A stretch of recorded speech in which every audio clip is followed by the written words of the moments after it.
Good morning students. Today I will tell you about significance of transpiration. Number 1, the transpiration is responsible for upward translocation of water. Second, the mineral salts which are absorbed with water, they are also distributed to various parts of plant by the transpiration. Transpiration, it also increases the rate of water absorption because it concentrates the sap in the leaf. Next, evaporation of water from the leaf surface and the consequent absorption of latent heat from leaf tissue, which is responsible for keeping temperature of the leaf below the harmful level. That is also a function of transpiration. Now come to drawbacks. In situation of excessive transpiration, plants will wilt, it will die. Transpiration creates water loss, which may lead to the make the land a desert, since plants will die eventually due to excess water loss. So now come to the water cycle. It also affects the climate. Large quantity of water are transpired into the atmosphere and they play a role in water cycle for causing rainfall. That's why deforestation can lead to drought conditions. Now come to the factors affecting the transpiration. First one is light. It is the most important factor. It affects the transpiration rate in two ways. First one, controlling opening closing of stomata, and second, increases the temperature of the plant body, which increases the rate of transpiration. Second is temperature. It increases, the increase in temperature results in rate of evaporation increasing from the cell surface, so the rate of transpiration will increase. Now come to humidity. The rate of transpiration will be low if the humidity is more, because the difference in water vapor concentration is and the atmosphere in the substomatal region and the atmosphere is less. On the other hand, when air is dry, transpiration rate will be higher. Come to wind. If the wind will be, rate of transpiration will fall when the water vapor concentration is more. When air is dispersed by wind, rate of transpiration increases, means when the wind speed is more, transpiration will be more. Come to soil water.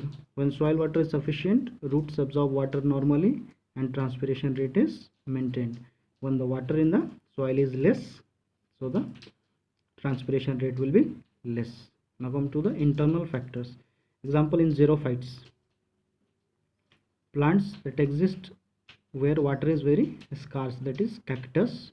Some adaptations are there. Internal factors. First is leaf area.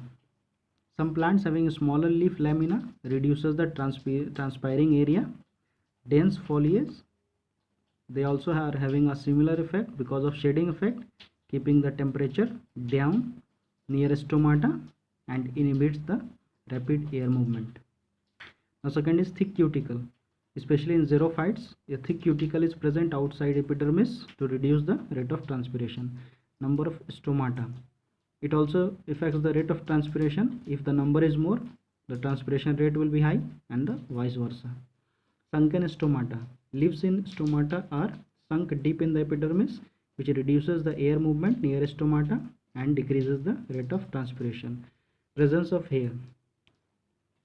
Hairs are present in xerophytic leaves. These structures form a microenvironment around the leaf surface. When this is saturated with water vapor, rate of transpiration increases. Leaf modification. Sometimes leaf are modified into prickles, spines, etc. Sometimes in scale-like also. This reduces the transpiration. Now see the difference here. Transpiration, it is a physiological activity. Evaporation is physical activity. In transpiration, water evaporates from aerial part of the plant. In evaporation, water can evaporate from any surface. Transpiration takes place through leaves of stomata. Evaporation occurs without stomata. Transpiration is restricted to living plants. It can occur from non-living bodies also. Now come to next one, guttation. Guttation is a process where the plants growing in the moist, warm soil under humid condition, they have the specialized structure called hydrathodes on tips and margin of leaf, through which water escapes out in the form of liquid, especially at night due to the increase in the root pressure. This is called guttation. So here you can see a structure of hydathode. You can see tracheids are there, epidermis, intracellular spaces are also present here. Here you can see intracellular spaces. This is stomatal chamber, and then it is guard cells. Generally, guttation occurs at night when transpiration is stopped, rate of absorption is high. Where the root pressure is maximum, which forces water upward through the xylem elements, eventually exudes in the form of drops from hydathodes at leaf margin. Guttation occur at daytime if the plants are growing in moist and warm soil or in humid condition, which increases the root pressure. So here, now see the difference between the transpiration and guttation. Water is given in the form of water vapor in transpiration. In guttation, water is given in the form of liquid. In transpiration, the water is transpirated water is pure. In guttation, it is in the form of solution where it contains dissolved salts and minerals also. Transpiration occurs through stomata, cuticle, lenticels. Guttation occurs through hydathodes. Transpiration usually occurs in the daytime, guttation in the night time.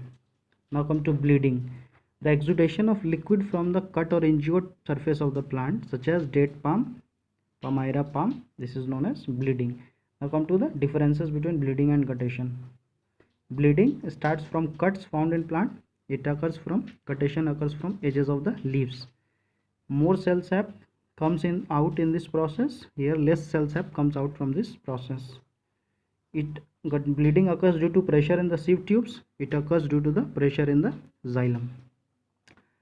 Bleeding occurs where, and in this bleeding, hydathodes don't take part in this process. In guttation, hydathodes are taking part.